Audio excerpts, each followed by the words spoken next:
I want you to picture two driveways. Same town, same suburban street, same property value. The first driveway holds a brand new $65,000 European SUV. It has heated leather seats, a panoramic sunroof, and a badge that commands respect at the office. The person behind the wheel earns $140,000 per year.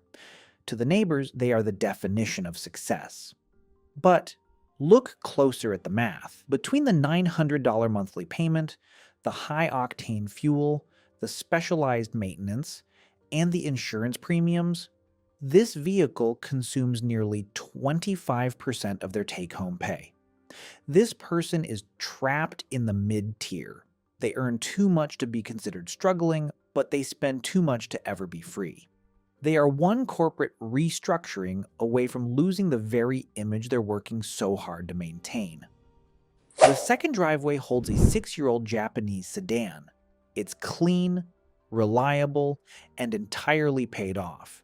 The person behind the wheel also earns $140,000 per year. While their neighbor is busy paying for the depreciation of a status symbol, this person is busy buying their freedom. The $1,200 they don't spend on a car loan every month goes directly into a brokerage account. While the first neighbor is handcuffed to a job they can't afford to leave, the second neighbor has built a war chest. This isn't a story about cars, it's a story about the mid-tier luxury trap that keeps the middle class broke. Most people don't ruin their lives with $10 million mansions. They ruin them with $800,000 houses they don't need, $60,000 cars they can't afford, and $5,000 vacations they put on a credit card. It's a lifestyle of entry-level luxury that feels like progress, but functions as wealth destruction. The first person isn't failing. They're just following the script. They believe that as income rises, the stuff must rise to meet it. They've mistaken spending power for wealth. The second person understands the most important rule of the mid-tier. Luxury is only enjoyable when it's optional. When your car or your address dictates that you must stay in a high-stress environment just to keep the lights on, that's not luxury, it's a debt-funded prison. Today, I'm going to show you how to identify and break the middle-class handcuffs.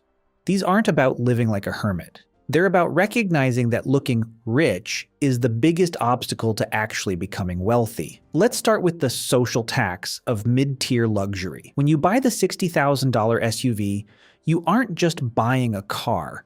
You are triggering a psychological cascade of expectations. You now feel the need to eat at the restaurants that match the car. You feel the need to wear the clothes that match the restaurants. You feel the need to live in the neighborhood that matches the clothes. This is the multiplier effect in its most dangerous form. You are building an ecosystem where every dollar of your raise is spoken for before it even hits your account. True wealth is the gap between what you earn and how you live. The wider that gap, the more power you have. The person in the mid-tier trap has a gap of 2%. The person with the war chest has a gap of 40%. One of them owns their time, the other is just renting a lifestyle they don't actually own. The goal isn't to see how much you can buy. The goal is to see how much of your life you can buy back. Every mid-tier luxury you skip is a year of early retirement you've just secured. Every status purchase you ignore is a brick in the wall of your financial fortress. You see, the first step to breaking the golden handcuffs is recognizing that the lifestyle upgrade is a trap. This leads to the next core principle in reclaiming your freedom. Rule 2, price your freedom in years, not dollars. Most people look at a luxury purchase and think, I'll put it on the credit card. The person with the war chest looks at the same purchase and asks, how many months of my life am I trading for this? When you look at a $50,000 car upgrade, don't see a leather interior. See the $50,000 of capital that could have been generating income for you. If your annual expenses are $50,000, that car isn't just a vehicle. It is one full year of your life. It is 365 days where you must show up to work, sit in meetings you don't like, and answer to a boss you might not respect, just to pay for the metal in your driveway. You need to see every purchase as time. The mid-tier trap works because it hides the cost of time. It convinces you that a $500 a month increase in your mortgage is manageable. But that $500 a month compounded over 20 years at a 7% return is nearly $260,000. For most people, that is 5 to 7 years of total financial independence. But you didn't just buy an extra bedroom, you traded the ability to retire at 55 instead of 62. Breaking the handcuffs requires a radical shift in accounting. You must start measuring your net worth in time value. Have a look at these 4 tiers. In Tier 1, you have 3 months of freedom, the safety net. In Tier 2, you have 2 years of freedom, the career pivot. In Tier 3, you have 10 years of freedom, the no fund. And in Tier 4, you have infinite freedom, wealth. The person trapped in mid-tier luxury is usually stuck at Tier 1. They only have 3 months of freedom, regardless of whether they earn $100,000 or $400,000. They are rich in stuff, but poor in time. They have plenty of stuff, cars, watches, clothes, and so on, to show for their work, but zero ability to stop working. To break this, you must apply the opportunity cost audit to every recurring expense. Look at your subscription services, your premium gym membership, and your leased vehicle. Calculate the 10-year compounded value of those monthly drains. You will quickly realize that you aren't spending extra money. You are spending your exit strategy. Someone who stays in a modest home and drives a modest car while their income grows is buying back their 50s and 60s in real time. They are creating a buffer that allows them to take risks the mid-tier earner can't even dream of.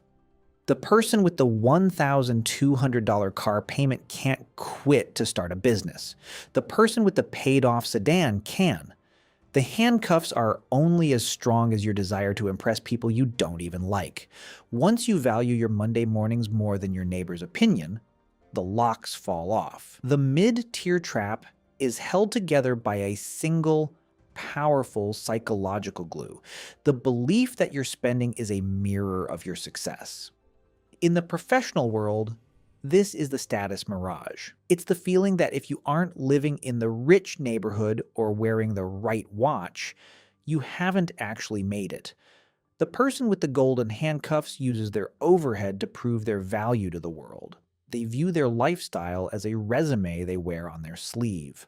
But there is a fatal flaw in this logic. The world doesn't care about your resume, it only cares about your capacity to keep paying for it. When you tie your self-worth to your spending, you give your employer and your creditors total control over your identity. If the income stops, the identity collapses. Minimalists and the truly wealthy understand that self-worth is generated by competence and autonomy, not by the acquisition of symbols. They realize that the most impressive thing you can own isn't a luxury item. It's the fact that you don't need luxury items to feel important. To break the status mirage, you must perform an identity audit. Look at your most expensive possessions and ask, if I could never show this to another human being, would I still want to own it? Would you still want the $4,000 watch if no one ever saw your wrist? Would you still want the $90,000 sports car if you only drove it at night? Would you still want the designer labels if the tags were on the outside? Most mid-tier luxury is performative consumption. It is money spent to influence the opinions of people who are too busy worrying about their own status to actually notice yours. When you stop performing, your expenses plummet. The most dangerous part of the status mirage is that it creates a high-pressure environment where you cannot afford to fail. Because your identity is tied to a high-burn lifestyle, any threat to your income becomes a threat to your soul. This leads to defensive spending, buying more stuff to soothe the stress caused by the cost of the stuff you already have. It is a feedback loop that leads straight to burnout. Breaking the cycle requires you to build a stealth wealth mindset. You choose to be the person who is secretly winning. You are the one in the room with the lowest overhead but the highest liquid net worth. You don't need to win the parking lot war at the office because you've already won the war for your time. When you decouple your identity from your overhead, You become dangerous in the best way possible. You become unfireable in your own mind.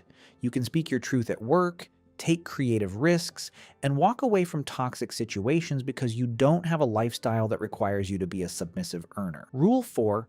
Execute the liquidity pivot. The final step in breaking the golden handcuffs is moving from defense to offense.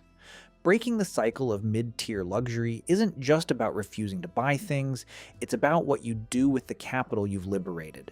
This is the liquidity pivot. In the world of the golden handcuffs, wealth is stagnant.